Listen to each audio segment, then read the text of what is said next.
দুপুরে আমি এর আগেও একদিন আসছি। রায়হান আমাকে বিয়ে করে 11 তারিখে বিয়ে করে ওখানে ওর ভোটার আইডি কার্ড বা কাবিননামা দেখায় আমার সাথে সংসার করে।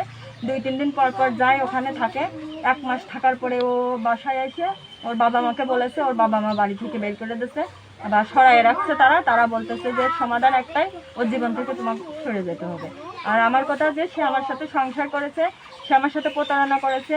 সে আমার সাথে থাকার পরে তাকে আমি আমার বাসায়, সে আমার হাজব্যান্ড বলে আমি তাকে বিশ্বাস করে রাখছি। সে আমার ব্যাগ থেকে আমার স্বর্ণের চুড়ি গয়না নিয়েও সে সেখান থেকে চলে আসছে। আসার পরে আমি তার বাড়ি আসছিলাম।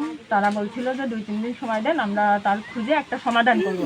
কিন্তু আজ 10 দিন হয়ে গেছে, তারা আমাকে কোনো রেজাল্ট দিইনি। আমি আজকে তাদের বাড়ি পাড়াইছি, হয় আমাকে মেনে নেবে, না হলে তার ছেলে হাজির করে আমার সমাধান করে দেবে, আমার কাবিননামা দেবে। কাবিননামাও সে কাছে রেখে দিয়েছে, কাবিননামাও আমাকে দেয়নি। তার ছেলে সেখানে সংসার করেছে, আমার সাথে থাকছে, সব প্রমাণ ডকুমেন্ট আমার কাছে আছে।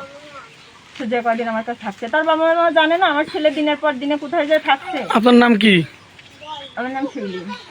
বাসা কোথায়? বাসা হচ্ছে আপনার ঝিনাদা মহিলা কলেজের সাথে। রানের সাথে কিভাবে পরিচয় আপনার? রাহানা প্রথমে ও আমাকে রং নাম্বারে ফোন দেয়, দিয়ে বলে যে আপনি কে। পরে আমি বললাম যে ভাই এটা রং নাম্বার, আপনি কে? পরে বলতেছে আমি রাহান, আমার বাসা হচ্ছে গিয়ে শেখপাড়ায়। তারপরে আমি বললাম যে ভাই একটা রং নাম্বার লিখে দেন। পরে ও আমাকে ইমোতে ওই নাম্বার সেভ করছে, ইমো হোয়াটসঅ্যাপ আছে, সেখানে মেসেজ করছে, নানানভাবে আমাকে মেসেজ করে আমার সাথে একটা সম্পর্কে জড়াই। পরে আমি ওকে বলি যে আমি কোনো রিলেশন করবো না, যদি তুমি আমার সাথে বিয়ে করো তাহলে আমি বিয়ে করবো। পরে ও আমার ঝিনেদায় যায় 2জন লোক নিয়ে আমার বাসায়, আমি 2জন ডাকি, ওর সেখানে বিয়ে থাকা করে আমার সাথে 1 মাস সংসার করে এখন এসে ওর বাড়ির থেকে ওকে সরাই রাখছে। এখন আপনার দাবি কি? আমার দাবি সে আমার সাথে থাকছে, তার বাড়ির মানুষ জানে। তার বাড়ির মানুষ যদি নাই জানবে, আমি আসার আগে কেন ছেলেকে সরাই দিল? আর আমি আসার সাথে সাথে সব ঘর রুম তালা মেরে দিচ্ছে। আমার কথা ছেলেকে হাজির করুক, করে তার ছেলে যেটা করেছে সেটা সমাধান করুক। আমি তার ছেলের সাথে সংসার করবো। কি সমাধান চান? আমি তার সাথে সংসার করবো। সে আমাকে বিয়ে করেছে, সে আমার সাথে সংসার করবে। আপনি স্ত্রীর অধিকার চান? জি। তারা আমাকে তার স্বাস্থ্য মামা বা নানার মাধ্যমে আমাকে টাকার অপর করেছে। আমি টাকা কি করবো? একটা মেয়েকে টাকা দিয়ে দিলে কি মানুষের ইজ্জত চলে আসে? আমি টাকা নিয়ে কি করবো? এখন কি আপনি অনশন করছেন? অবশ্যই আমার তারা মেনে নেবে, নাই ছেলেকে হাজির করবে।